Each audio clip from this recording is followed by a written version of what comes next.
अस्सलाम वालेकुम दोस्तों हिन खां अॻु में काफ़ी सारी वीडियो जेके हाजी अहमद मल्हा साहिब जूं रखियूं आहिनि, जेको नूरुल क़ुरान जो जेको तर्जुमो आहे हिन जूं वीडियो।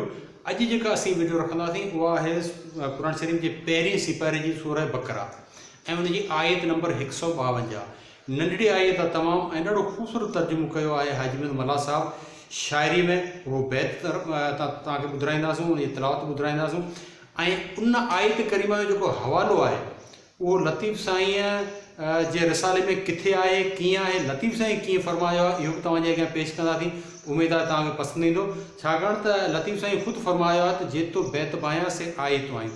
इन मुनासिबत सां लतीफ़ साईं जो बि हवालो जेको सो तव्हां दोस्तनि जे अॻियां पेश कंदासीं, ऐं हाजी अहमद मल्हा साहिब हुन जो ख़ूबसूरत तर्जुमो कीअं कयो आहे, हिनखे शाइरी में क़ुरान शरीफ़ जे तर्जुमे खे कीअं समोयो आहे, इहो बि तव्हां दोस्तनि जे अॻियां पेश कंदा आहियूं। दोस्तनि खे गुज़ारिश आहे त अगरि असांजी इहे वीडियो असांजी कावश पसंदि अचे त लाइक ज़रूरु कजो, कमेंट्स करे ॿुधाइजो त हीअ असांजी महिनत तव्हांखे कीअं लॻी, त जीअं असांजे उन्हनि शाइरनि जी हौसला अफ़ज़ाई थिए ऐं उहा जेका शइ आहे असांजी उहा दुनिया जे कुंड कुड़च ताईं पहुचे, माण्हू ॾिसनि त सिंध बि अहिड़ा अज़ीम शाइर पैदा कया। दोस्तो अचो सभ खां पहिरीं शाहनवाज़ सेठार खां तिलावत ॿुधूं, उन खां पोइ उनजो हाजी अहमद मल्हा साहिब जो तर्जुमो तव्हांखे ॿुधायूं, शाइरी में जेको तर्जुमो थियल आहे, ऐं पोइ ॾिसूं त लतीफ़ साईं पंहिंजे शोराए आफ़ाक़ रिसाले में हिनखे कीअं इस्तेमालु कयो। अचो त पहिरीं तिलावत ॿुधो।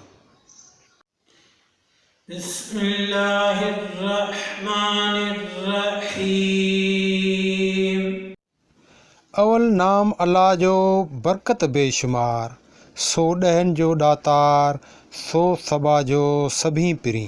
फ़ज़्कुरूनी अज़्कुरुकुम वश्कुरूली वला तकफुरून।